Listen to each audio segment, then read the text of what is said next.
Good evening students. आज की class में हम लोग अपने लाइफ प्रोसेस को आगे बढ़ाएंगे और हम देखेंगे इसमें जो भी टॉपिक्स हैं। हमारा हेटरोट्रॉपिक न्यूट्रिशन है, तो यहाँ से अब स्टार्ट करते हैं हेटरोट्रॉपिक न्यूट्रिशन से। हेटरोट्रॉपिक न्यूट्रिशन हमारा क्या होता है? यदि कोई ऑर्गेनिज्म अपने फूड रिक्वायरमेंट के लिए प्लांट्स पर या फिर दूसरे ऑर्गेनिज्म पर डिपेंड कर रहा हो तो उसे हम कहते हैं हेटरोट्रॉपिक न्यूट्रिशन। ठीक है, तो यदि वो प्लांट पर डिपेंड कर रहा है या फिर दूसरे एनिमल्स पर डिपेंड कर रहा है तो हेटरोट्रॉपिक न्यूट्रिशन है। अब इसमें इनके जो फॉर्म ऑफ न्यूट्रिशन हैं वो किस बात पर डिपेंड करेंगे? अलग अलग जो ऑर्गेनिज्म हैं वो किस तरह का न्यूट्रिशन उनमें होगा, वो किस बात पर डिपेंड करेगा। तो देखिए एनसीईआरटी क्या लिखता है कि द फॉर्म ऑफ न्यूट्रिशन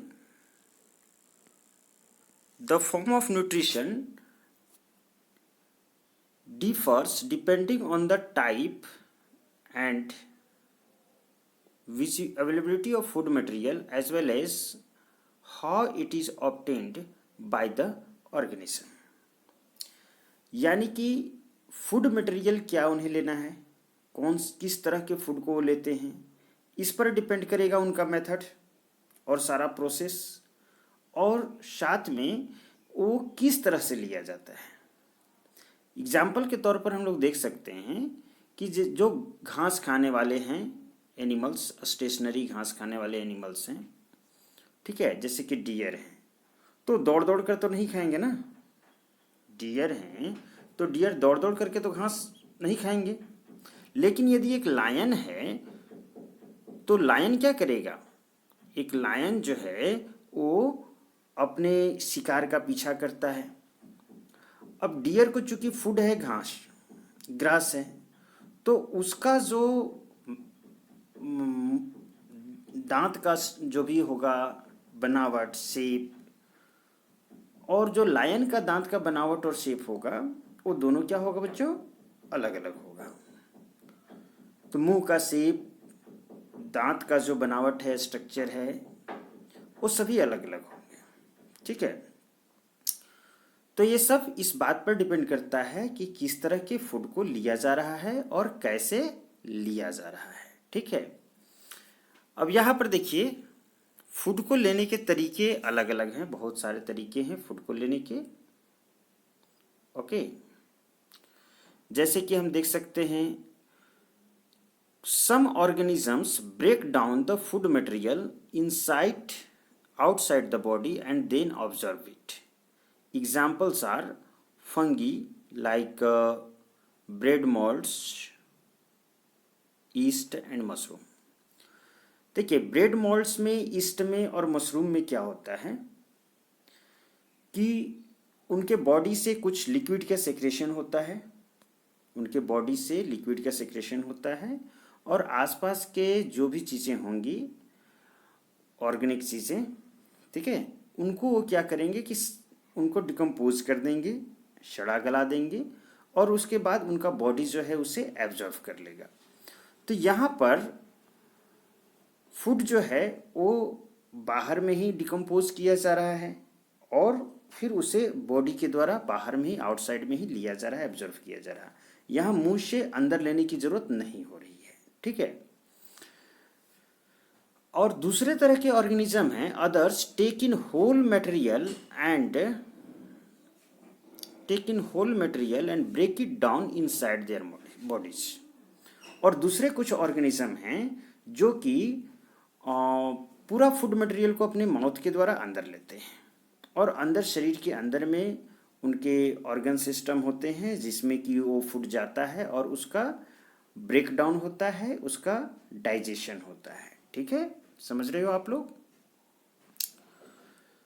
ठीक है, अब उसमें भी क्या अंदर लेना है मुंह से, वो डिपेंड करेगा कि बॉडी डिजाइन कैसे है। अब हम लोग घास नहीं खा सकते, ठीक है, हम लोग जो हैं और घास नहीं खा सकते ह्यूमन बींग, क्योंकि हमारा जो बॉडी डिज़ाइन है, जो डाइजेशन का सिस्टम है, वो उसके लिए सूटेबल नहीं है। तो जो घास खाने वाले एनिमल्स हैं, हर्बीवोरस एनिमल्स हैं, उनकी बॉडी डिज़ाइन अंदर डाइजेशन का सिस्टम अलग है, डिफरेंट है। Okay. Some other organisms derive nutrition from plants or animals without killing them.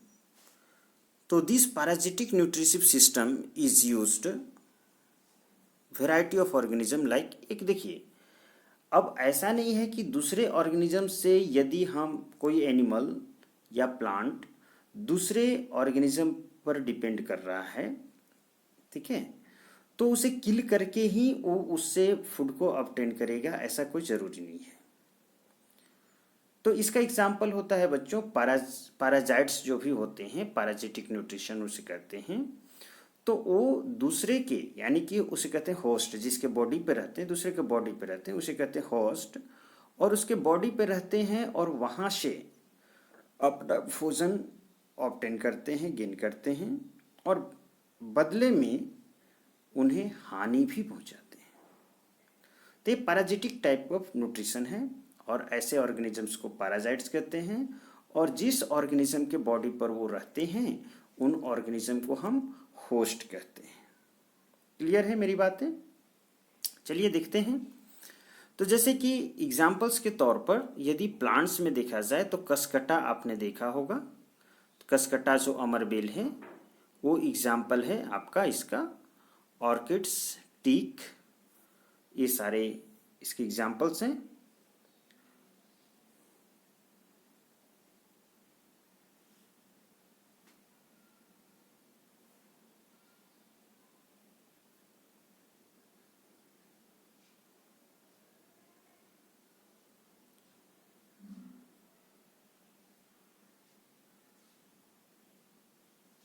Okay.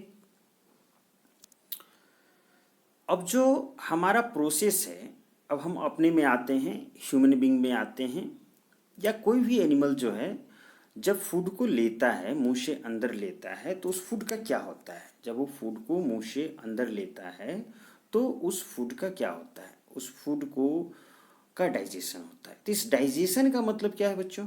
इस डाइजेशन का मीनिंग क्या है? इस डाइजेशन का मीनिंग है कि उस फूड को ब्रेक डाउन किया जाता है। जो फूड लिया जाता है माउथ से अंदर, जो डाइजेस्टिव ट्रैक्ट में जाता है, वो फूड जो होता है वो कॉम्प्लेक्स मॉलिक्यूल्स होते हैं, और उसे सिंपलर मॉलिक्यूल्स में ब्रेक डाउन किया जाता है, तोड़ा जाता है। यही है डाइजेशन का प्रोसेस। अब बात को समझो। जैसे प्लांट से खाया हमने, तो प्लांट से जो खाया हमने, स्टार्च लिया, ठीक है, अब उसका फॉर्मूला हमारे पास जो है वो इस तरह से है कि वो है C12H22O11। तो ये एक कॉम्प्लेक्स मॉलिक्यूल हम लोग ले रहे हैं, कॉम्प्लेक्स मॉलिक्यूल को हम खा रहे हैं। अब हमारे बॉडी के अंदर में डाइजेशन का प्रोसेस क्या करेगा कि इसे सिंपलर मॉलिक्यूल्स में ब्रेक डाउन करेगा, ग्लूकोज फ्रक्टोज में, जो कि C6H12O6 होता है। तो कॉम्प्लेक्स मॉलिक्यूल्स को सिंपलर मॉलिक्यूल्स में ब्रेक डाउन करने के प्रोसेस को हम क्या कहते हैं बच्चों? उस प्रोसेस को हम कहते हैं डाइजेशन। ओके, बातें समझ में आ रही हैं सभी को? उस प्रोसेस को हम कहते हैं डाइजेशन।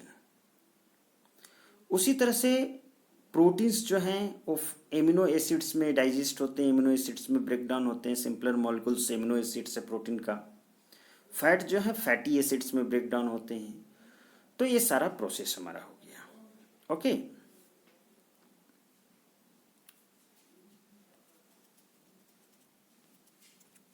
इसे मुझे थोड़ा इरेज करना पड़ेगा। ओके, अब आइए आगे देखते हैं इसमें क्या चीजें हैं।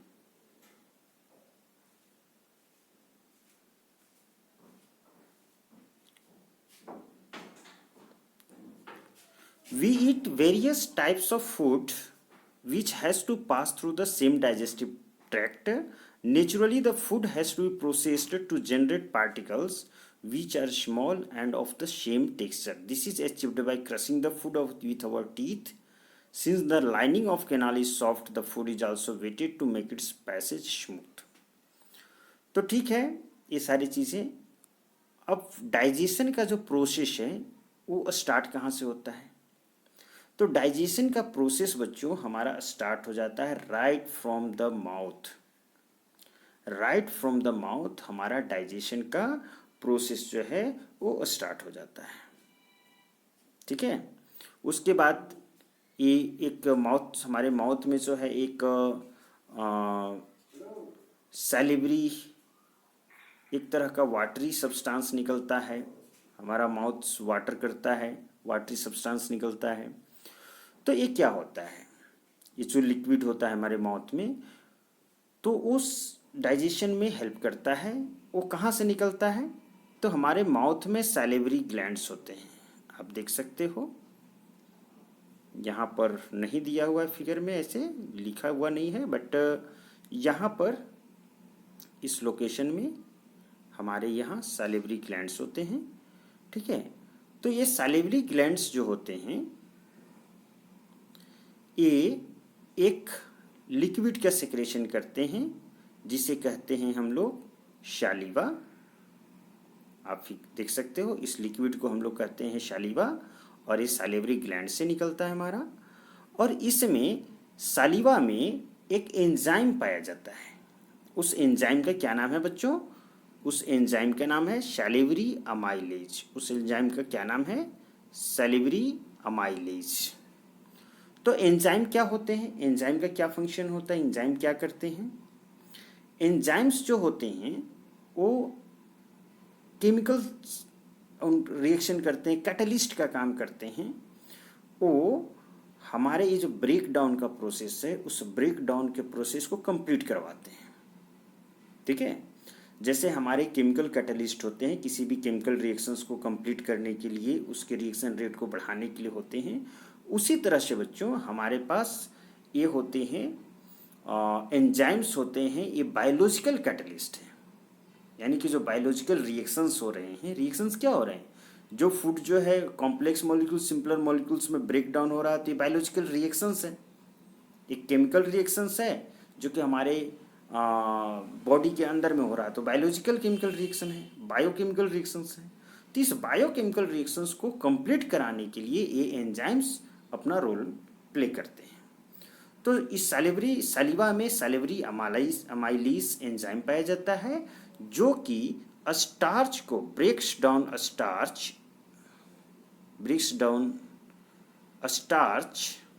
Into sugar. स्टार्च को किस में ब्रेक डाउन करते हैं? ये स्टार्च को ब्रेक डाउन करते हैं शुगर में।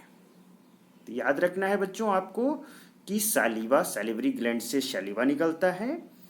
ओके, और ये सैलिवा जो है वो उसमें सैलिवरी अमाइलेज एंजाइम्स पाए जाते हैं जो कि स्टार्च को ब्रेक डाउन करते हैं शुगर में। ओके, ठीक है बच्चों। ओके बच्चों, तो आप देख सकते हो कि यहाँ पर मैंने लिखा है कि salivary gland is found inside our mouth which secretes a watery substance called saliva. तो सैलिवरी ग्लैंड हमारे माउथ में पाया जाता है। लोकेशन एग्जैक्ट यहाँ जानने की ज़रूरत नहीं है, जो कि एक वाटरी सब्सटेंस को सिक्रेट करता है, उससे निकलता है। उस वाटरी सब्सटेंस का क्या नाम है? उस वाटरी सब्सटेंस का नाम है हमारा सैलिवा। ओके, अब सैलिवा में क्या होता है? मैंने लिखा है कि saliva contains an enzyme called salivary amylase which breaks down a starch into sugar. तो ये सारे इंफॉर्मेशन को आपको दिमाग में रखना है। ओके, अब देखिए जो हमारा फूड है मुंह से आगे हमारा आगे कहाँ पर जाएगा? तो ये जो ह्यूमन एलिमेंट्री कैनाल का फिगर दिया हुआ है आपका एनसीईआरटी में, इस फिगर को देख सकते हैं आप। तो ये जो फूड पाइप है, इस फूड पाइप को, ये जो फूड पाइप है इसका नाम है ओइसोफेगस। तो बच्चों फूड पाइप जो है उसका क्या नाम है, ऑइसोफेगस। ओके, तो इस फूड पाइप में हमारा फूड आगे बढ़ता है।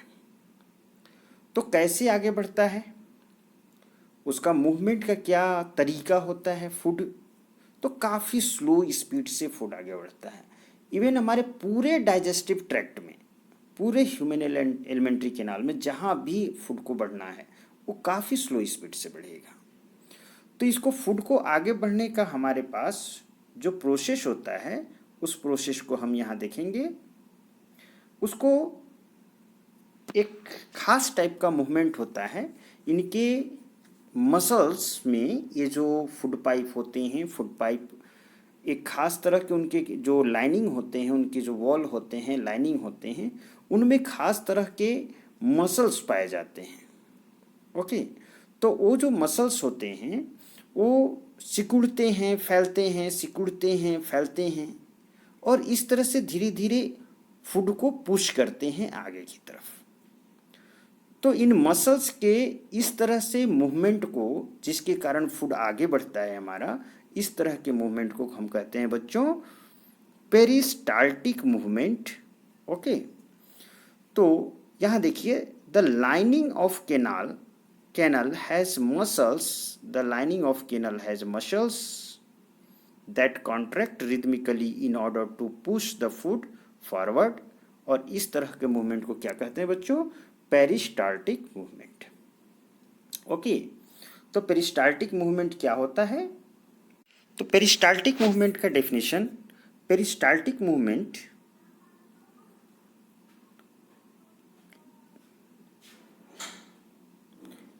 lining of alimentary canal is made of muscles which contract or expand rhythmically to push the food forward. Such movement of these muscles is called peristaltic movement.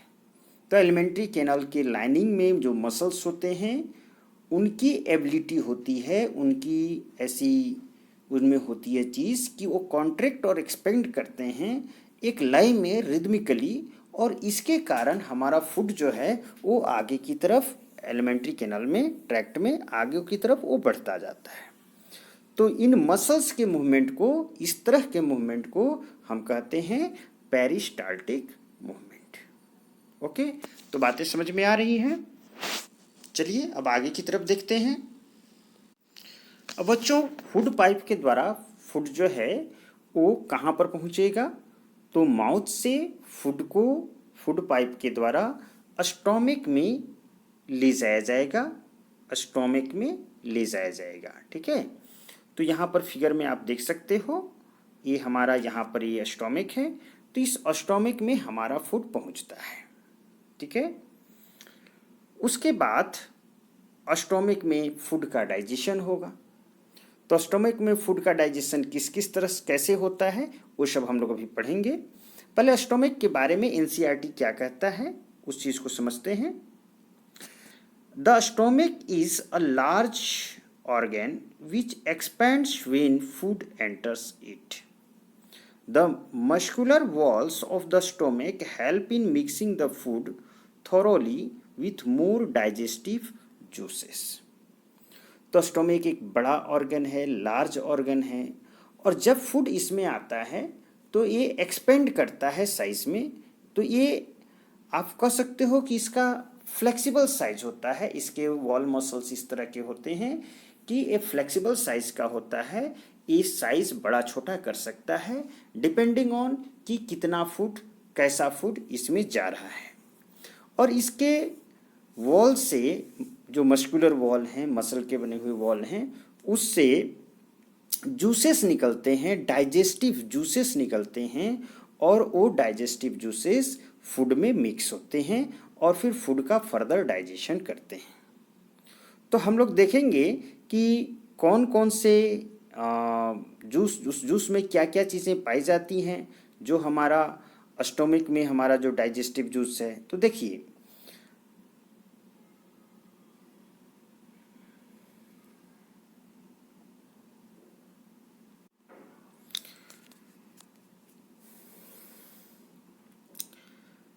तो वो stomach के wall पर बच्चों, in the wall of stomach gastric gland पाए जाते हैं। कौन से ग्लैंड पाए जाते हैं बच्चों? स्टोमक की वॉल पर कौन से ग्लैंड पाए जाते हैं? नाम आप लोग याद रखेंगे, नाम आप लोग याद रखेंगे। स्टोमक की वॉल पर कौन से ग्लैंड पाए जाते हैं? तो गैस्ट्रिक ग्लैंड पाए जाते हैं। अब इस गैस्ट्रिक ग्लैंड से इसमें 3 चीज़ें निकलती हैं। पहला कि हाइड्रोक्लोरिक एसिड, एक एंजाइम भी निकलता है जो कि प्रोटीन डाइजेस्टिंग एंजाइम होता है। इस एंजाइम का नाम है पेप्सिन। और जो तीसरा चीज़ निकलता है इस गैस्ट्रिक ग्लैंड के जूस से में, जो तीसरा चीज़ इस गैस्ट्रिक ग्लैंड से जो तीसरा चीज़ निकलता है वो है म्यूकस। तो गैस्ट्रिक ग्लैंड से 3 चीज़ें निकलती हैं बच्चों, आपको याद रखना है। पहला चीज़ क्या है? Hydrochloric acid.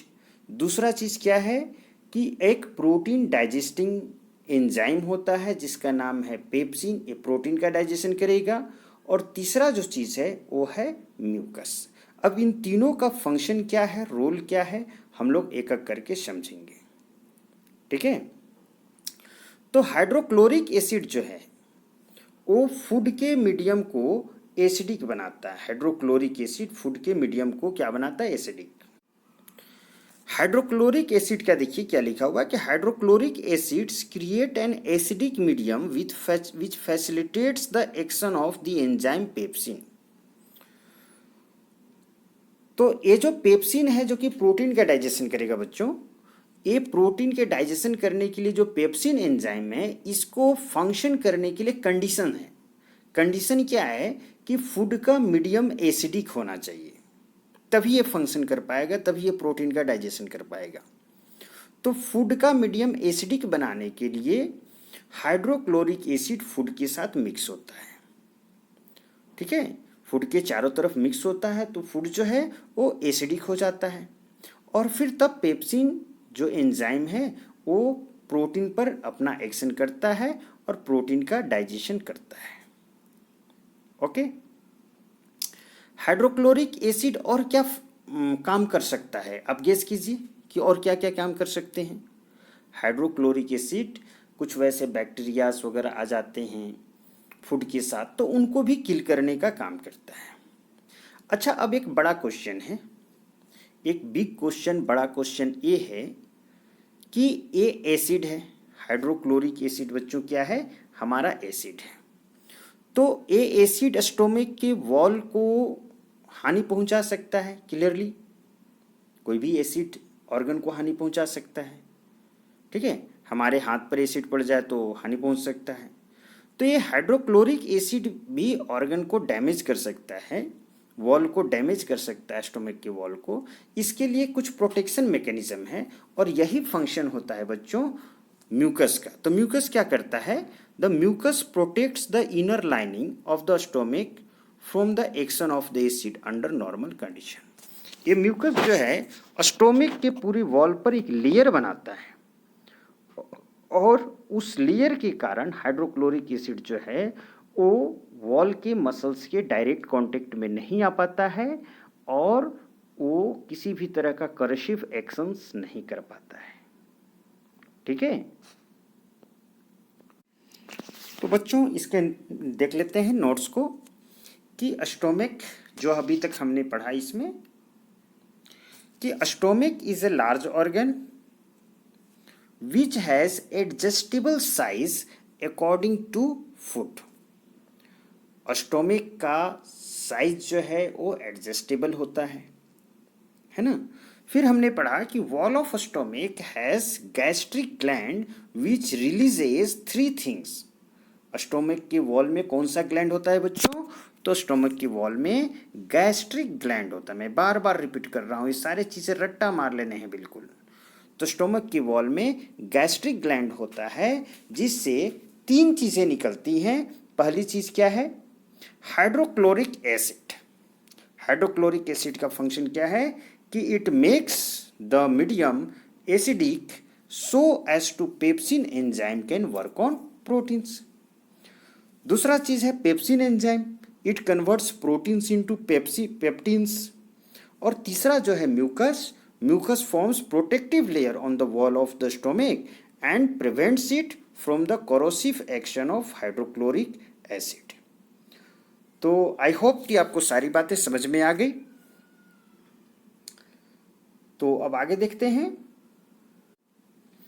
तो यहाँ पर एक सेंटेंस दिया हुआ है एनसीईआरटी में कि ए अक्सर कंप्लेन करते हैं लोग, एडल्ट्स, कुछ मसालेदार खाने के बाद कि एसिडिटी का कंप्लेन आता है। तो क्या ये जो एसिडिटी है, ये acidity can this be related to what has been discussed above? That means कि क्या हाइड्रोक्लोरिक एसिड के स्टोमिक में प्रेजेंस के कारण एसिडिटी है? बिल्कुल नहीं।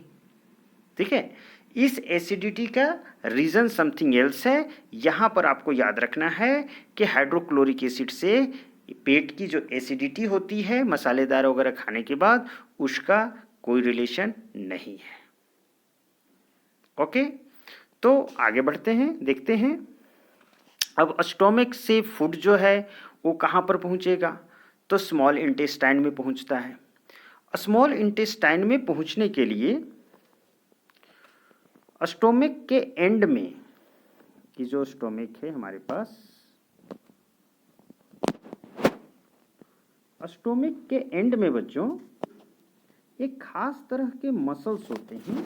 उसके एंड में एक खास तरह के मसल्स होते हैं जिन्हें हम लोग कहते हैं स्फिंक्टर मसल्स।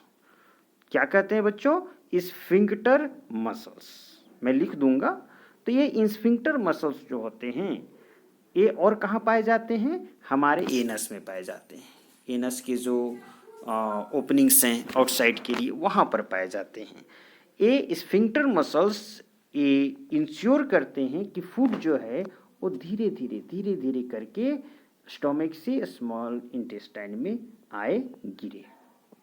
ओके, वो सिकुड़ने फैलने वाले मसल्स होते हैं और धीरे धीरे फूड को स्टोमिक से स्मॉल इंटेस्टाइन में गिराते हैं, लाते हैं। अब देखिए, फूड का डाइजेशन जो है स्मॉल इंटेस्टाइन में अब होगा, और यहाँ पर फूड का फाइनल डाइजेशन होता है। याद रखना है बच्चों कि फूड का फाइनल डाइजेशन कहाँ पर होता है? तो फूड का फाइनल डाइजेशन जो है वो स्मॉल इंटेस्टाइन में होता है। ठीक है, तो हम लोग चलिए देखते हैं कि स्मॉल इंटेस्टाइन में डाइजेशन कैसे होता है फूड का। देखते हैं यहाँ पर, exit of food from the stomach is regulated by sphincter muscle. तो इस स्फिंक्टर मसल्स के बारे में मैंने आपको ऑलरेडी बता दिया है। ठीक है, which releases it in small amounts into the small intestine. अब फूड कहाँ पर आ गया बच्चों? स्मॉल इंटेस्टाइन में आ गया।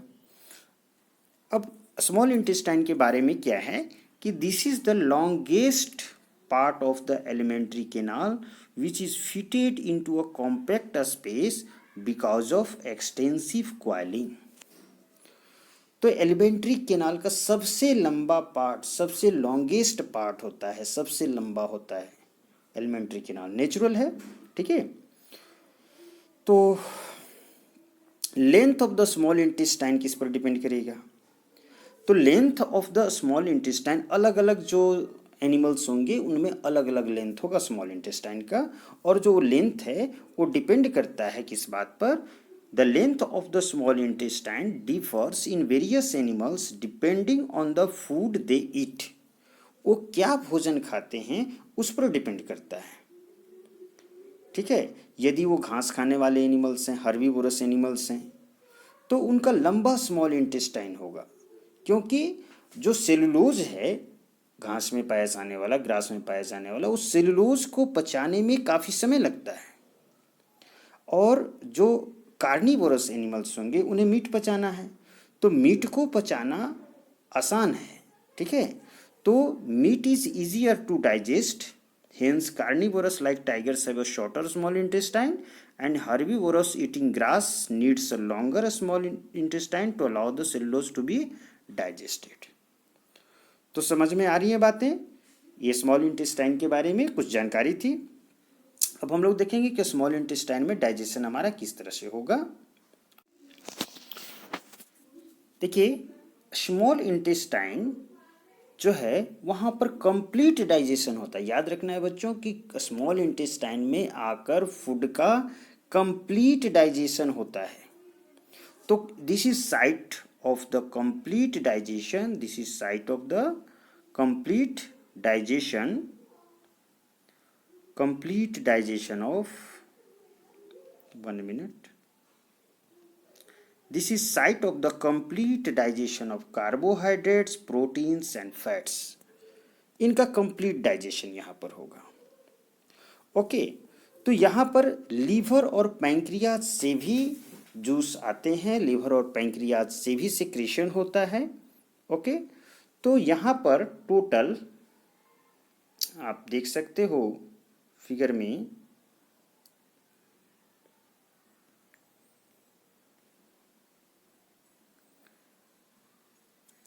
ये यहाँ ये लीवर है हमारा, ठीक है, और ये जो है ये हमारा पैंक्रियाज है। ओके, तो लीवर और पैंक्रियाज से जो जूस निकलेंगे वो भी स्मॉल इंटेस्टाइन में फूड पर एक्शन करेंगे, स्मॉल इंटेस्टाइन में आएंगे। और स्मॉल इंटेस्टाइन के वॉल से भी जूस निकलता है, स्मॉल इंटेस्टाइन के वॉल में भी ग्लैंड होता है, उससे भी जूस निकलता है और वो भी फूड पर एक्शन करता है और डाइजेशन में हेल्प करता है। तो इस चीज को हम समझते हैं।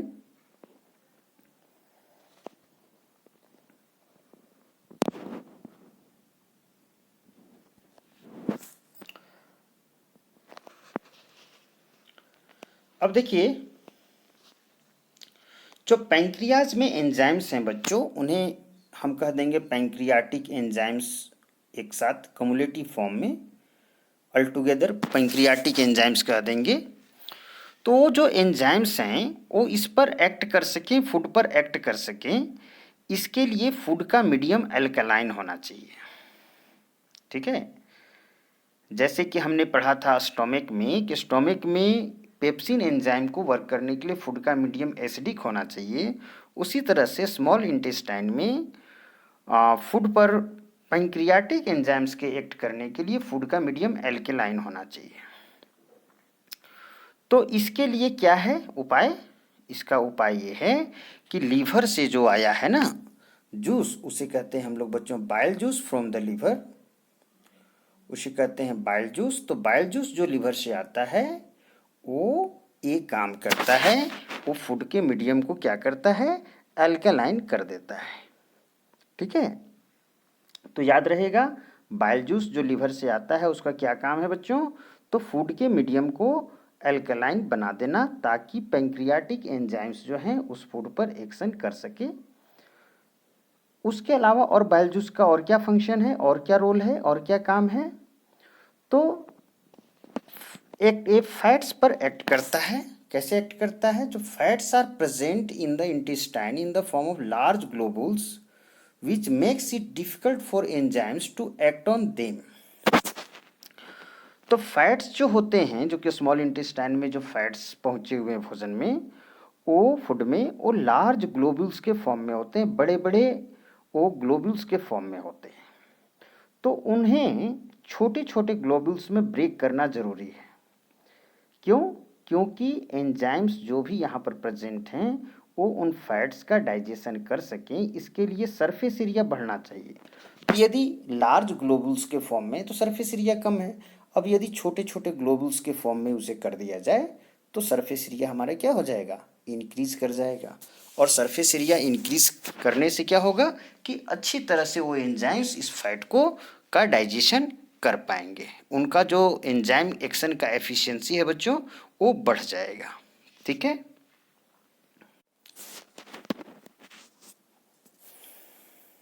bile salts break them into smaller globules increasing the efficiency of enzyme actions।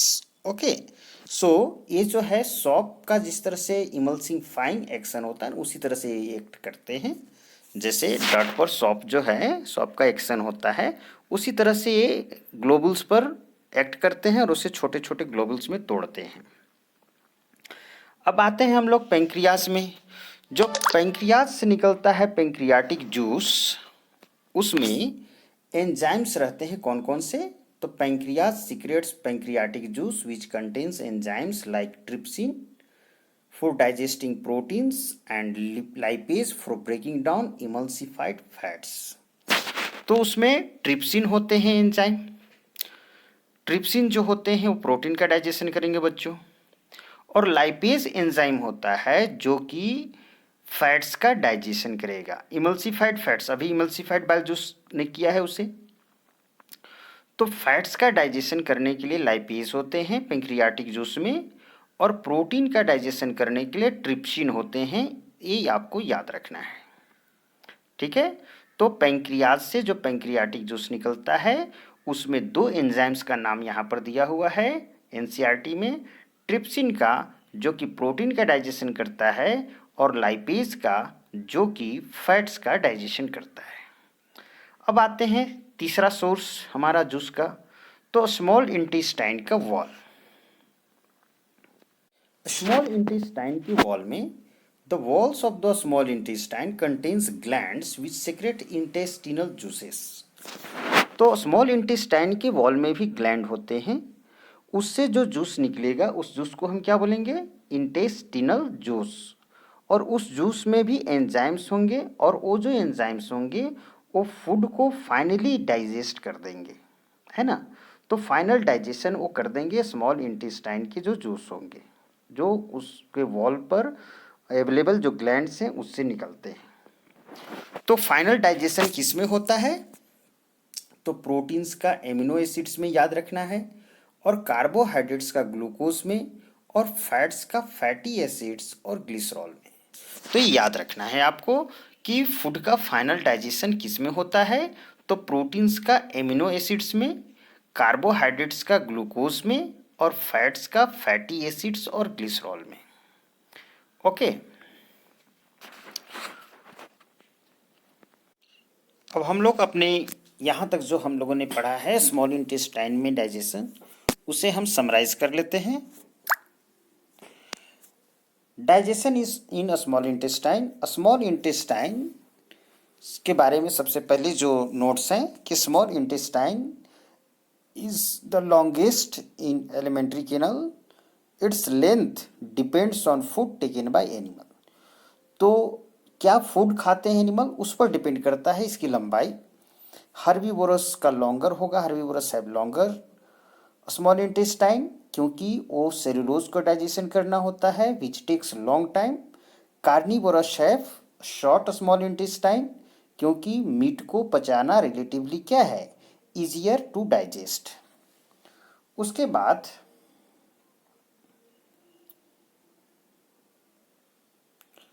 अब हम लोग देखते हैं कि liver and pancreas secretes juices इन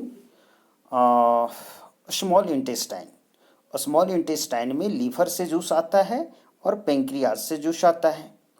अब wall of a small intestine also has glands which secretes intestinal juice। तो स्मॉल इंटेस्टाइन के wall में भी ग्लैंड्स होते हैं जो कि जिससे जो जूस निकलता है उसका क्या नाम देंगे बच्चों, इंटेस्टिनल जूस। अब हम लोग पढ़ते हैं लीवर के बारे में कि liver secretes bile juice which makes the medium of food alkaline so that pancreatic enzymes can act on it. तो लीवर से क्या निकलता है बच्चों, लीवर से निकलता है बाइल जूस, और बाइल जूस का काम क्या है, ये फूड को अल्कलाइन बना देता है ताकि पैंक्रियाज के जो एंजाइम्स हैं, पैंक्रियाटिक एंजाइम्स, इस पर अच्छी तरह से फूड पर एक्शन अपना कर सके।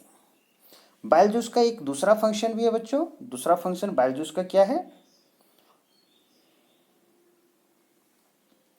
तो bile juice also breaks large fats globules into smaller pieces so that efficiency of enzyme action could be increased। Bile juice जो है वो लार्ज फैट ग्लोबुल्स को स्मॉलर पीसेस में तोड़ता है, ब्रेक करता है, और उससे क्या होता है कि फैट पर एंजाइम्स का एक्शन का एफिशिएंसी बढ़ जाता है, अच्छी तरह से एंजाइम्स उसका डाइजेशन कर पाते हैं क्योंकि सरफेस एरिया बढ़ जाता है। अब हम लोग देखते हैं पैंक्रियाटिक जूस। पैंक्रियाटिक जूस में हमारे दो तरह के एंजाइम्स पाए जाते हैं, ट्रिप्सिन। ट्रिप्सिन जो कि प्रोटीन का डाइजेशन करेगा, और लाइपेज जो कि फैट्स का डाइजेशन करेगा। सारे यहाँ पर नोट्स में लिखे हुए हैं। इंटेस्टिनल जूस की बात करते हैं तो इंटेस्टिनल जूस में को हम लोग क्या बोलेंगे, इंटेस्टिनल जूस में जो भी एंजाइम्स पाए जाते हैं वो फूड का फाइनल डाइजेशन करते हैं। और आपको पता होना चाहिए कि फूड का फाइनल एंड कंप्लीट डाइजेशन यहीं पर होता है, स्मॉल इंटेस्टाइन में होता है। ओके, डाइजेशन तो माउथ से स्टार्ट हो जाता है, माउथ में होता है, स्टोमक में होता है, लेकिन यहाँ आकर फाइनल डाइजेशन होता है।